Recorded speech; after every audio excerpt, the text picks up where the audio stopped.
As usual, let us start our Dhamma talk by saying Namo Tassa 3 times.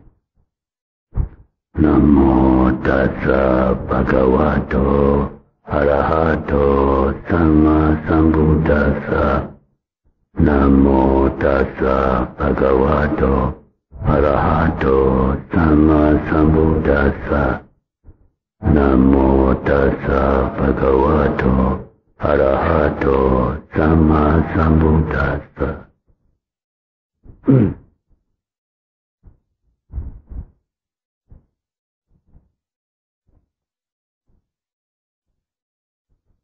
The subject of today's Dhamma talk is approach to Nibbana. In this talk, first let us try and understand briefly the meaning of the word Nibbana. Nibbana is derived from Pali and composed of 2 syllables. Ni plus Vana. Ni means extinguished or annihilated. Vana means desire or craving or dana. So together, Nibbana or Nibbana means freedom from desire or extinction of kilesa defilement. When we search the source that perpetuates the sentient beings to be whirling around in the endless round of rebirth, we find the clinging or desire and paritana as the main cause. As soon as clinging develops, efforts must at once be made to satisfy the desire. Then, volitional activities would start operating. In the present context, they may be called karma formation, for they are responsible for forming or shaping actions. These karmas are of 3 kinds. 1. Bodily actions, in Pali kaya karma. 2.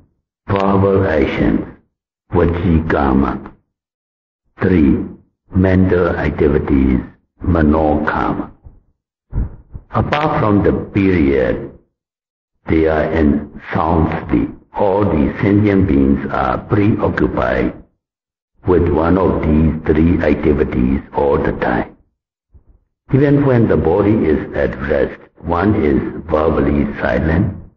The mind is active with all kinds of thoughts and imagination.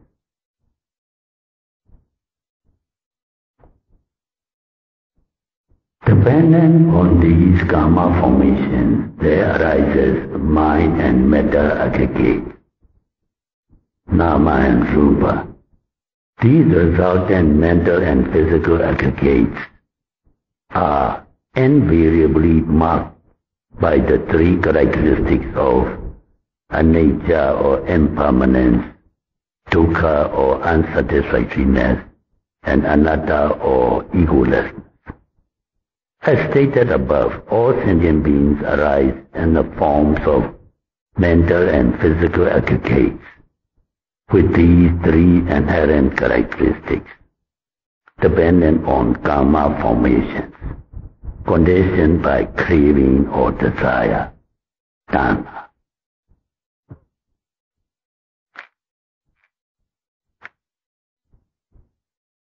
Now, if one wants a tree or a plant to wither, one has to cut off its taproot or the main root.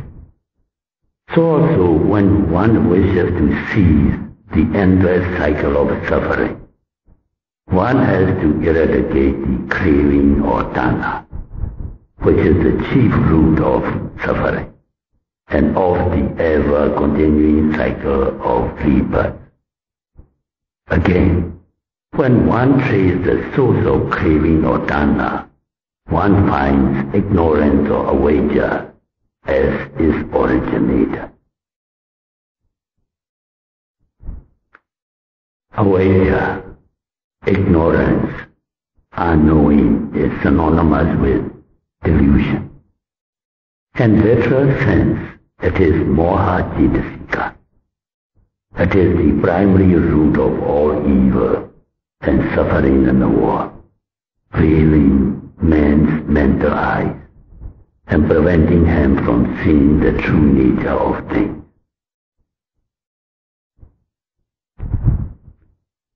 It is the delusion tricking beings by making life appear to them as permanent, happy, substantial and beautiful, and preventing them from seeing that everything in reality is impermanent, liable to suffering, void of I and mine, and basically impure. Under the influence of delusion, beings are forced to suffer in the ceaseless round of rebirth, old age, sickness and death. If one can overcome this delusion or ignorance by diligent mindfulness in accordance with Satipatthana Vipassana Bhavana, or four foundations of insight meditation, one will gradually approach eternal bliss of Nibbana, the end of all suffering. That is why our Lord Buddha admonished us to one bhikkhu named Tesathera, as recorded in Dhammapada text.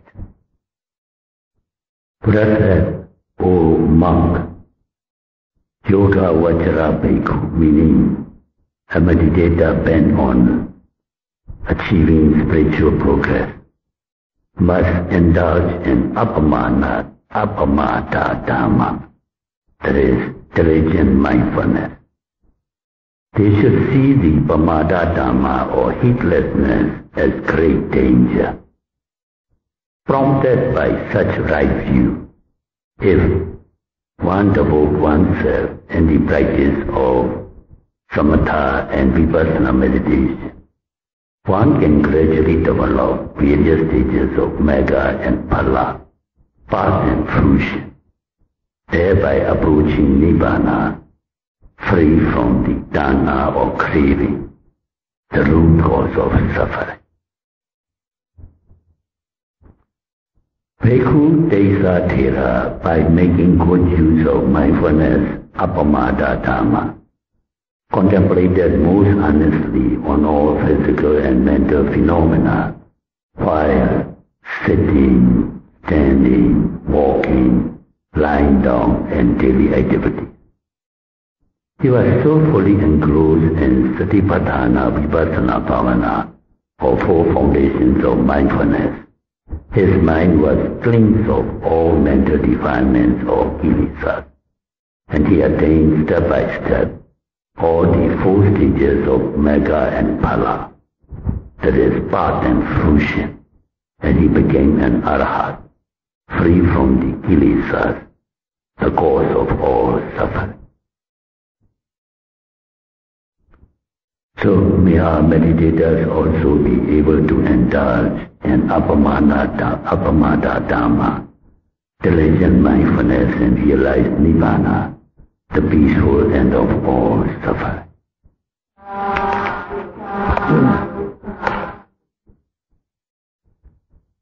If no questions for the moment, let me answer the question I received beforehand in writing. Venerable Sayadaw, 1. Could you highlight the salient difference between mindfulness and concentration?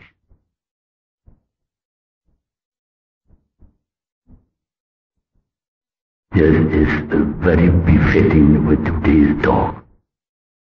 So, in answering this question, and we can elaborate today's talk also a little bit further. So first let us try and understand the difference between the two. And that is important also. Most of meditators are still confused between the two.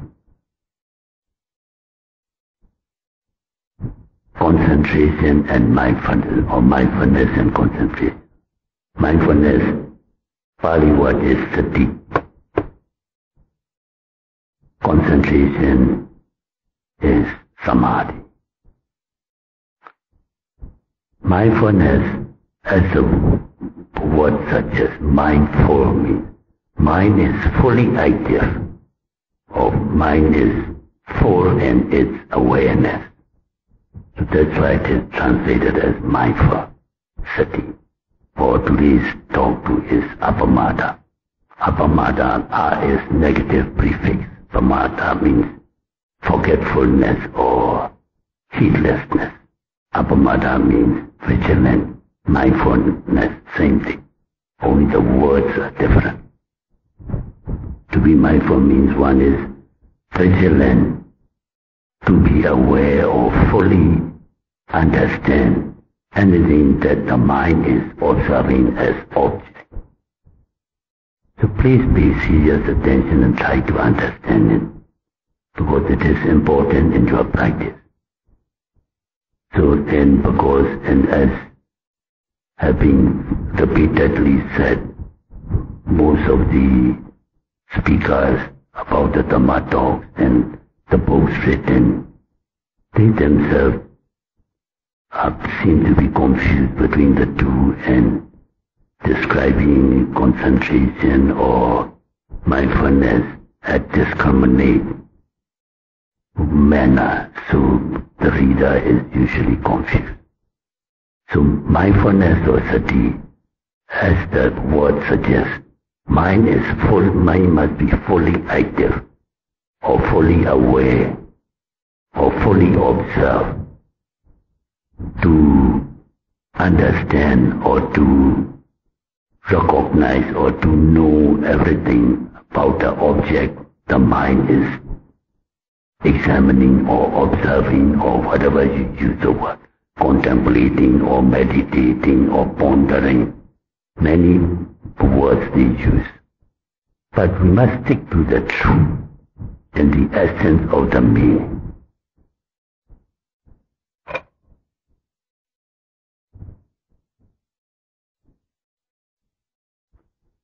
So please let me repeat again. Sati or mindfulness means, please don't forget, mind must be fully awake, fully active, and fully working or in action. Full action of the mind is thus mindful. For what? We have many times quoted this one. By now you all should get even by heart. And the introduction of Mahasatipatthana Sutta Buddha said, Atapi Sambhajano Satima. He hasn't mentioned concentration as yet. Please be careful. He said Atapi. Paliwa Atapi means ardently. You make strenuous effort. Satima, to be mindful. You establish mindfulness with strong effort. The other day we are asked about the Samapatthana. Strenuous effort to establish the mindfulness. How mindfulness is important, please bear in mind. For what? Sambhajanya. Sambhajanya means clear comprehension of the object.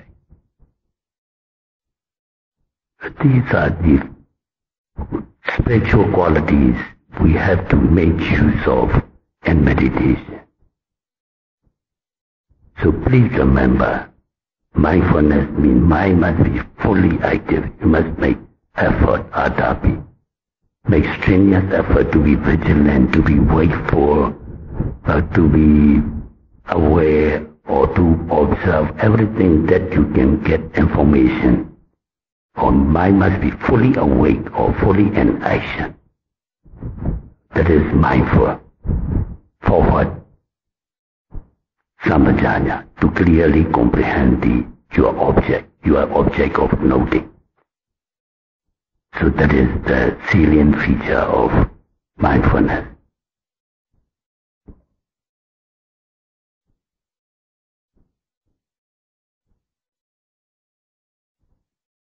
Then what is this samadhi or concentration? Technically it is called ekagata, eka agata, one-pointedness, the mind is fixed on a single object. Buddha doesn't say that for clear comprehension. Just to anchor the mind on the object so that mindfulness can work and be mindful of all the characteristics of your object. So ekagara is the samadhi or concentration. Concentration means one-pointedness of the mind or fixedness of the mind. Mind is fixed on a single object. Eka means one single object, so that the mind becomes tranquil, calm, and fixed on a single object.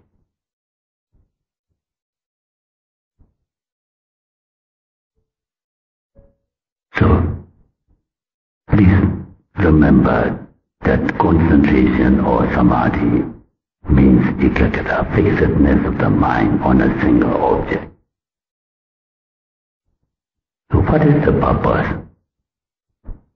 Both purpose is, as I have often said here, for a meditator to suppress Nibbana at the beginning of your meditation, and if your meditation is not fully mature, one is distracted by these hindrances or Nibbana. Nibbana too is many times hindrances, obstacles, impediments, because they obstruct the progress of your meditation. So they are called obstructions or impediments. So concentration is a result of mindfulness. So mindfulness is the active part, and the working part, the cause, and concentration follows as a result. Now to support my statement, if you review the Noble Eightfold Path, Samma Deity, Samma right view, Samma Sankappa, right thought or right inclination of the mind. Then Samma Ajiva, Samma Kamanta, Samma Vacha. Then Samma Vayama, Samma Sati, Samma Samadhi. So Samadhi follows Samma Sati. Only when you are mindful, you can develop concentration. Not that you must develop concentration first. It's a one step missing. All the time what we need. When we are talking about the five faculties, we'll come to that later. So please remember these eightfold factors. Samadhi comes last and Sati comes first. Then in Bojjhanga or enlightenment factor, here also you got to start with Sati. Sati Sambojjhanga, Dhamma Sambojjhana, Viriya Sambojjhana, then Piti, Pasati, then Samadhi and Upekkha. So Sati is the main one. Main one means the main active part. It is like activity, the working part, and the concentration is the result of that sati. So always concentration comes afterwards. Like in modern simile education, you go to primary school, then secondary school, and high school, then university or college education, and then the result is you get a degree like that. So all the time, the sati or mindfulness has to work for the concentration to arise. So that is how these two are different and main features.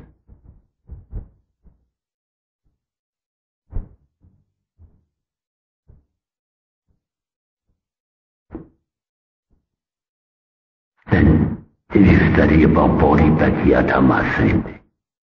Bodhipakya means same enlightenment fighters.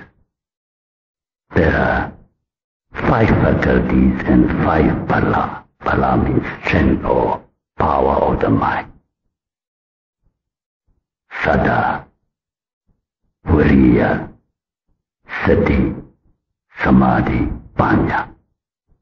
5 faculties or 5 pala or 5 power of the mind. In every both samatha or vipassana, any meditation, the meditator must develop these 5 faculties or 5 powers of the mind. The first one is sada, that is confidence or faith. Viriya means effort or energy.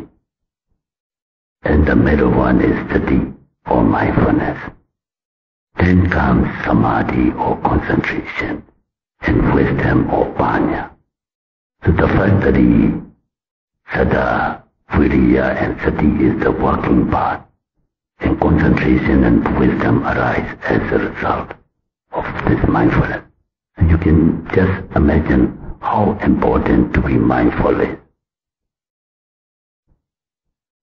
So every discourse or every teaching, if you examine, mindfulness comes first. Mindfulness is the thing we must develop first to get concentration, and depending on this mindfulness and concentration, then only wisdom or panya can arise.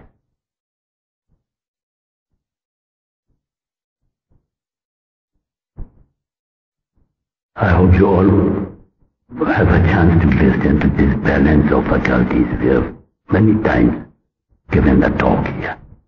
Out of these 5 faculties, sada and panya must be well balanced. If one of the fighters is in excess, and if they are not balanced, it is disadvantageous. It is not conducive for the progress of meditation.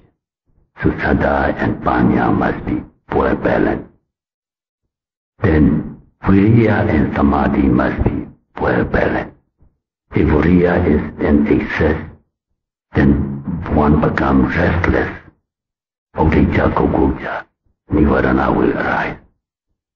If samadhi is good in excess, khinameta or sloth and topa arise. That's why at the end of most of the meditators said, the mind is murky, cannot see the object clearly. Just tension developing in void, he said, seeing nothing. Seeing nothing means no panya arising in personal meditation. So, increase of concentration and less viriya means sloth and topa. So these two must be balanced. Whereas the sati or mindfulness is never in excess. It is always lacking. So that's why we emphasize in vipassana bhavana or insight meditation about the sati or mindfulness. If sati or mindfulness can be well established, concentration, whether you like it or not, will be developing. Like if your duty is to eat proper food, then you don't have to wish, may I have energy. The energy, whether you like it or not, you have energy. So if your mindfulness is proper and incessant, concentration will arise, whether you like it or not.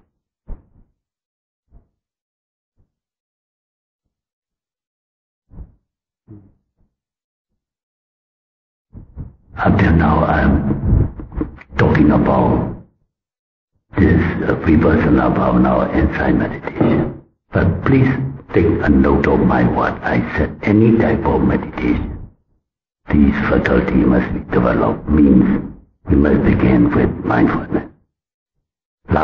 In our last talk I have explained about the samatha bhavana, even for samatha bhavana or concentration meditation. The 5 jhanic factors, I hope you all remember. Vitaka, initial application. Vichara, sustained application. Piti, rapture, sukha, happiness. Then ekagra, concentration comes last. Vitakka and vichara is same as in our vipassana bhavana, mindfulness. That's the mind acting. Initial application means, supposing you are going to take object, you must focus the mind on your object. That is the initial application, vitakka. After applying, just not applying, you must study it. And commentaries, they give similes. Like a bee, it dives down towards the flower. That is vitakka, initial application. After diving down, it buzzes around the flower and sucks the nectar. That is vichara. Meaning you focus your attention towards the object and you must study. Mind must be actively studying your object to know its characteristics. Please never forget that our meditation is we are meditating or contemplating or observing, whatever word you use. We are trying to understand the things as they really are, yatha bhuta. Then only we know the Four Noble Truths. Without understanding the Four Noble Truths, nobody can take enlightenment or come to that. So, initial application, vitakka, and sustained application, vichara, is sati, mindfulness. We've got to begin with that. When mind is fully observing and fully understanding, really comprehending, then all these piti, sukha arise, and that leads to ekaggata. Ekaggata is samadhi or concentration. So in any type of meditation, not only in our vipassana bhavana, vipassana bhavana is more essential to be mindful, because as I said often, and last I have told it to, the two main objects of samatha and vipassana. Samatha, main emphasis is to establish concentration. And vipassana, main emphasis is to develop wisdom. To develop wisdom, you need mind fully active, fully observing, fully collecting all the possible knowledge you can get from the object. So as clear as that, please don't forget.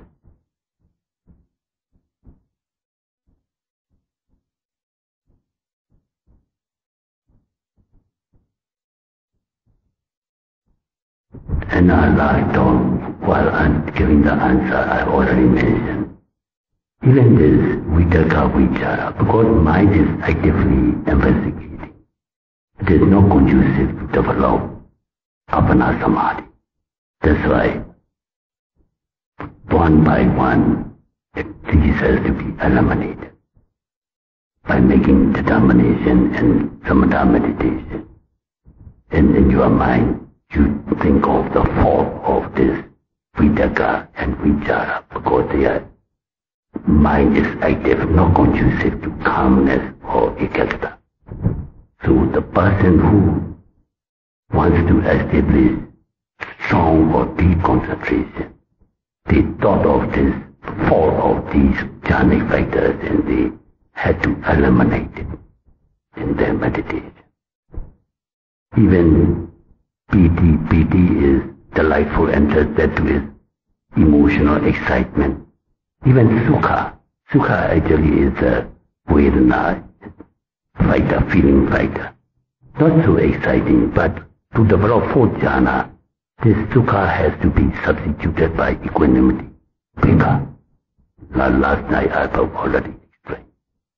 So that shows that, that's why they don't emphasize mindfulness or sati and samatha meditation. That's why the books or the authors, knowingly or unknowingly, it's not good to criticize other people. they all the time mention about concentration, regardless of what type of meditation they are trying to. So never mind.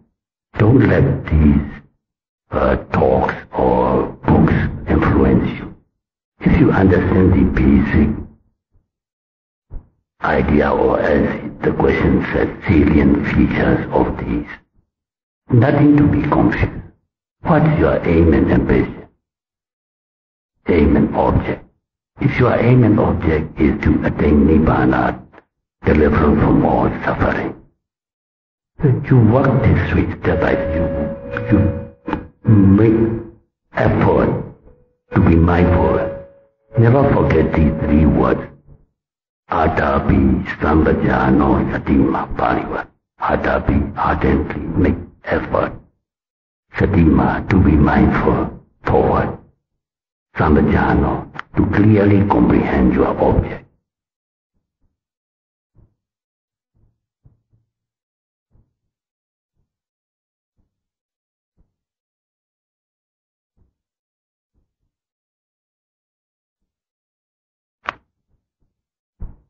Then why do we need to be mindful or to understand these things as they really are?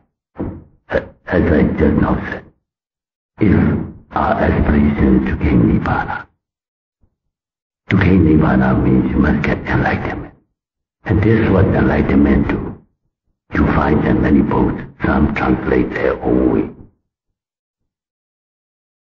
The word enlightenment must achieve three objects.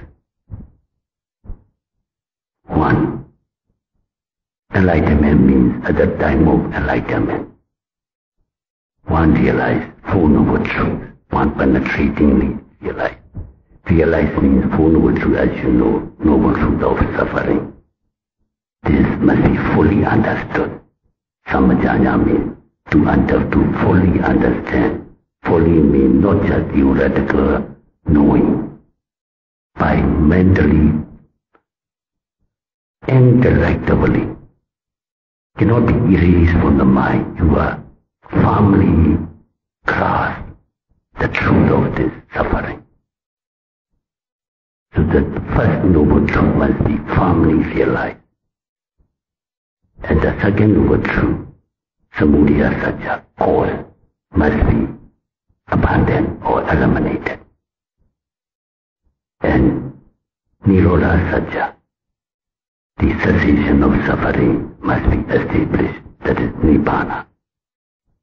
By the mega satya means by contemplating these noble eightfold paths. So, at the time of enlightenment or gaining the first enlightenment, Sodapati mega phala, one must penetratingly realize the full noble truth, taking Nibbana as object. Because realization or enlightenment means arising of citta. For any mind to arise, the mind must have object. Without object, no mind can arise. That is the nature of the mind. So at the time of mega citta or enlightenment, the first enlightenment, one penetratingly grasps full noble truth. Then it takes Nibbana as object, face to face, not just fall asleep or unconscious. People think that Nibbana, realizing Nibbana means mind is void, nothing happened to the mind. No, mind is actively taking Nibbana as object. And the third feature of this enlightenment is, at the time of this mega citta or enlightenment, it eradicates some, and if it is the fourth one, all of the fetters or defilement. Please don't forget these three things.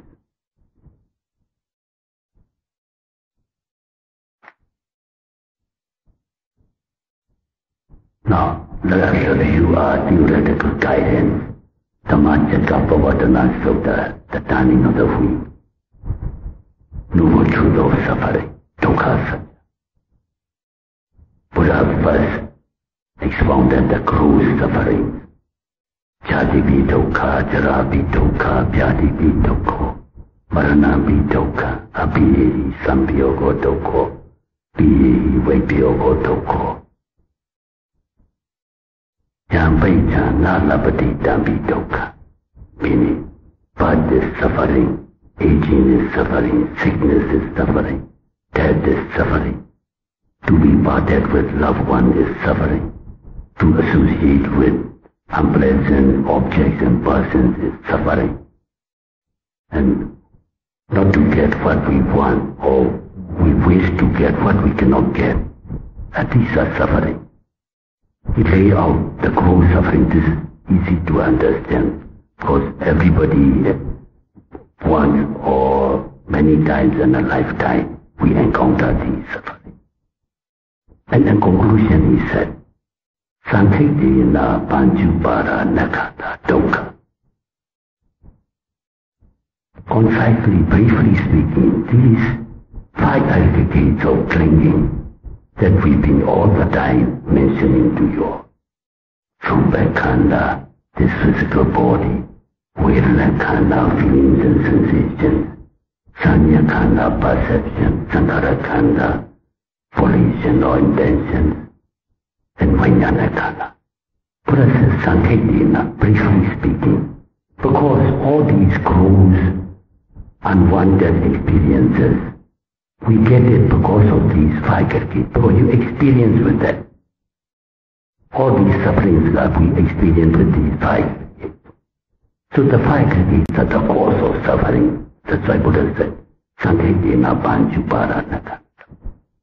So here our working path is exposed very clearly. So in Vipassana meditation, we must be actively watching mindful. Mind must be fully aware of these 5 aggregates, how they arise, how they pass away, how they become this dukkha satya, the suffering. So that is the meaning of mindfulness. Not just simply seeing, rising, falling, or sitting, touch, or walking. When you are seeing it, you must fully, mind must be fully understanding, clear comprehension, samjnana. Whatever is needed means in a paramata way or ultimate reality way. You must collect information or educate the mind. So that is mindfulness.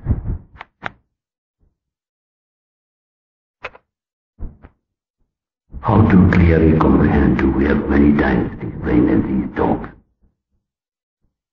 3 ways you have to identify your object. First is sabhava lakkhana, natural characteristics. Like when you are noting rupa-khanda, rising, falling, or sitting, touching. It is composed of 4 gross elements, Mahabhuta, Patavi or earth element, Apo or water element, Tejo or heat element, and Vayu or wind element. Each has its own characteristics. These are called sabhava. Pariva sabhava means natural characteristics. Like solidity, earth is solidity. Earth element is hardness, softness, lightness, heaviness. Water is cohesion, moisture, and heat is heat or cold. And when is element of motion like that. So by clearly understanding the natural characteristic of each object. This is the first way to understand.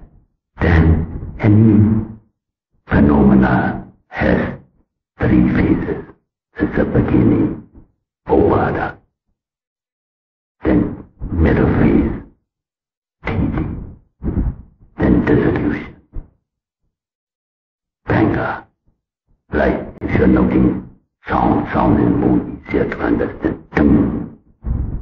You begin to hear, it's a split second, just a momentary, static moment, then no more sound. That's Banga. So that is called Sankhata Lakkhana, a trial of a moment, three moments and a phenomena. So by understanding these two comes the third one, which is the main understanding in Vipassana Bhavana, Samanya Lakkhana, universal characteristics of, because you see the change, this is a nature or impermanent. Anything that is impermanent is unsatisfactory, dukkha. Anything that is impermanent and unsatisfactory cannot be I or mine or ego, anatta. So that is what is meant by sampajanya or clear comprehension. So your mind must be fully active to grasp those features of the object you are watching. So that is the mindfulness. Yeah, let me draw your attention that we are not trying to belittle the importance of concentration. What we are trying to impress you is how to work in your practical meditation, to emphasize on mindfulness, not that we belittle concentration. Dhamma, what Buddha taught is everything is important. If it is not important, Buddha won't have said. Concentration is important, but not as a predominant factor. And Vipassana Bhavana insight. Just now I have cited many authoritative evidences from the canon or original Pali, Buddha's teaching. So we are not trying to be better. Everything is important.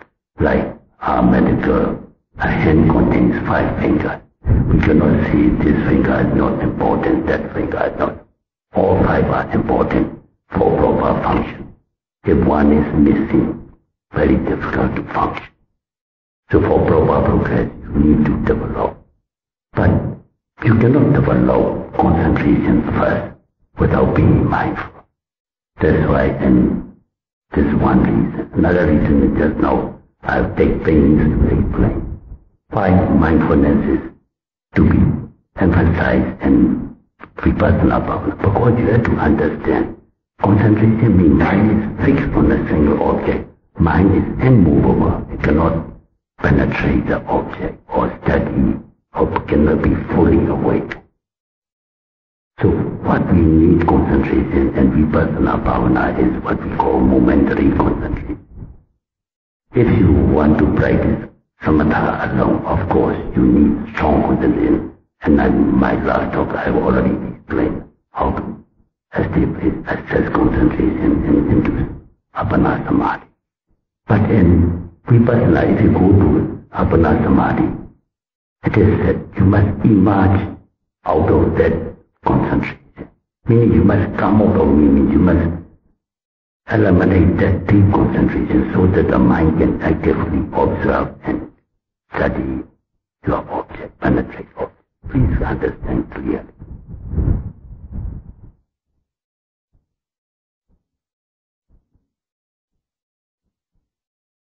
The second part of the question is, can one exist without the other? Meaning, can mindfulness exist without concentration? Or concentration without the mindfulness? Answer is no.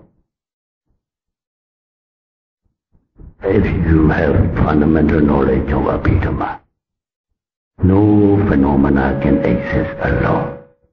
All are compounded. That's why it is said as sankhara. Sankhara means compounded, all conditioned together. Like just now I talk about Rupa, 4 Mahabuddha, earth element, water element, fire element, wind element. In order of predominance, in Pali we call Padana method, we point to Patavi or Abo or Tejo. Even Abo, water, has the other 3 elemental characteristics of earth, heat and wind. No single element can exist alone. They have to arise together. Sajata or Sampayutta, they arise together. So also even mental fighters fight against Rupa, Vedana, Sanya, Sankhara, Vijnana. They must arise together. Otherwise they cannot function. That's why they are called Cetasika. technical Vajitasika means mental fighters or mental concomitants or mental accompaniment, because they accompany all the vijnana or consciousness of mind or citta. So they cannot exist alone. Only Padana method we can see feeling and sensation is Vedana, and this remembering or recording is Sanya, like that. But they cannot exist or arise alone. They arise together with citta. This mindfulness and concentration arise with all Sobhadana citta, beautiful consciousness. If you study Abhidhamma, there are different types of consciousness Buddha has expounded, and they are accompaniment, they are mental fighters or Jitasikas. Only Padana method, like if you read the newspaper headline, Singapore Prime Minister visited Malaysia, that doesn't mean that the Prime Minister will come alone. He'll be accompanied by a retinue of ministers, army generals, media people. He being the main figure, news headline just say, Singapore Prime Minister visited Malaysia. He cannot come alone. So also these cannot arise alone. They have to arise together.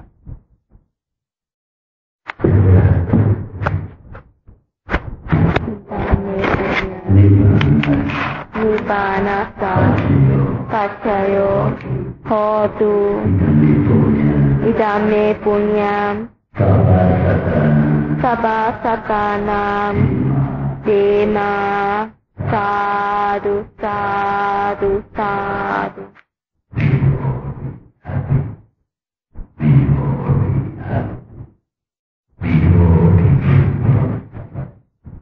Before